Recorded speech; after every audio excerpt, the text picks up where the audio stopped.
కొత్త సినిమాల పైరసీ కేసులో ప్రధాన సూత్రధారి ఐబొమ్మ నిర్వాహకుడు రవి అన్ని తానే నడిపించినట్లు హైదరాబాద్ క్రైమ్ అదనపు సిపి శ్రీనివాసులు తెలిపారు. తమిళ వెబ్సైట్ల నుంచి పైరసీ సినిమాలు కొనుగోలు చేసి సాఫ్ట్వేర్ సాయంతో హెచ్డీ క్వాలిటీగా మార్చి ఐబొమ్మ బప్పంలో అప్లోడ్ చేసినట్లు స్పష్టం చేశారు.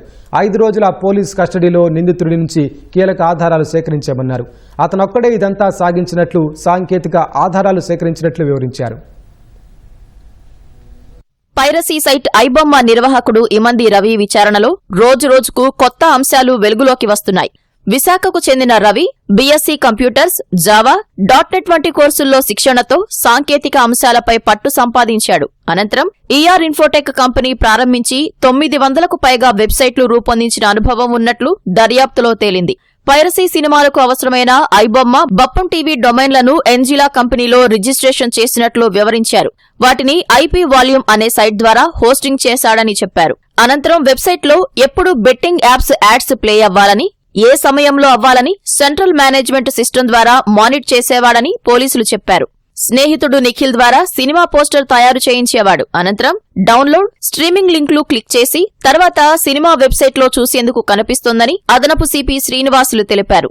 ఐబొమ్మలో సినిమా చూసేందుకు వచ్చే యూజర్లు ముందుగా గేమింగ్, బెట్టింగ్ యాప్ రీడైరెక్ట్ అయ్యేలా సాఫ్ట్వేర్ డిజైన్ చేసినట్లు తెలిపారు. అక్కడ ప్రకటనల ద్వారా ఆదాయం వచ్చేలా ఏర్పాటు చేసుకున్నట్లు చెప్పారు. ఈ యొక్క యాడ్ క్యాష్, యాడ్స్టెరా అనే ఈ యొక్క అడ్వర్టైజింగ్ కంపెనీస్ ఉంటాయి. ఈ అడ్వర్టైజింగ్ కంపెనీస్ పే చేస్తాయి. బెట్టింగ్ యాప్స్, గేమింగ్ యాప్స్ ఉన్నప్పుడు నీవు అక్కడ టెంప్ట్ అయ్యి చాలామంది బెట్టింగ్ యాప్స్కి వెళ్ళిపోతారు, కొంతమంది గేమింగ్ యాప్స్కి వెళ్ళిపోయి అక్కడ డబ్బులు లాస్ అవుతారు, కొంతమంది ఇంకా ఎన్నో అనర్థాలు జరిగే ఛాన్సెస్ ఉన్నాయి. సో దిస్ ఈజ్ హౌ ఈ రిసీవ్స్ ద యూఎస్డిటీ. ఆ యూఎస్డిటీలో ఉన్న మనీని మళ్ళా ఇండియన్ అకౌంట్స్లోకి మార్చుకొని కరెన్సీ, ఇండియన్ కరెన్సీ లోపల, ఫియస్ట్ కరెన్సీ లోపల మార్చుకుంటాడు. This is how he generates the money. This is how he gets the money. This is owned by him, and this entire script is owned by him. కొనుగోలు చేసిన piracy సినిమాలు భద్రపరిచేందుకు Netherlands, స్విట్జర్లాండ్లో సర్వర్లు ఏర్పాటు చేసుకున్నట్లు పోలీసులు తెలిపారు. కరేబియన్ దీవుల్లో ఎటువంటి ఆంక్షలు లేకపోవడంతో 80 లక్షల రూపాయలతో పౌరసత్వం తీసుకున్నట్లు వివరించారు. రవి ప్రారంభించిన గెట్టింగ్ అప్ యాప్ కంపెనీ పేరుతోనే డొమైన్లు నిర్వహించేవాడని చెప్పారు. ఇప్పటి వరకు 20 కోట్ల రూపాయలు సంపాదించినట్లు ఆధారాలు లభించాయని, వాటిలో 3.5 కోట్లు ఫ్రీజ్ చేసినట్లు చెప్పారు.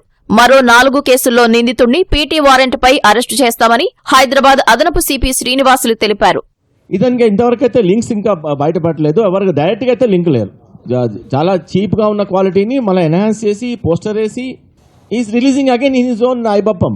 తర్వాత ఇతని యొక్క సర్వర్స్ అన్ని ఇక్కడ లేవు, ఎక్కడ నెదర్లాండ్స్లో, తర్వాత స్విట్జర్లాండ్లో ఉన్నాయి. ఈ 5 years కస్టడీలో మేము ఇదే ఎస్టాబ్లిష్ చేశాము. అతని యొక్క టోటల్ సర్క్యూట్, ఫస్ట్ అతన్ని సైట్ ఎట్లా బిల్డప్ చేశాడు, ఆ సైట్ నుంచి పబ్లిక్ని ఎట్లా డైవర్ట్ చేస్తాడు, ఆ పబ్లిక్ని డైవర్ట్ చేసిన ట్రాఫిక్ ద్వారా అతను రెవెన్యూ సోర్స్ చేస్తాడు. So these all link-ups we have done it.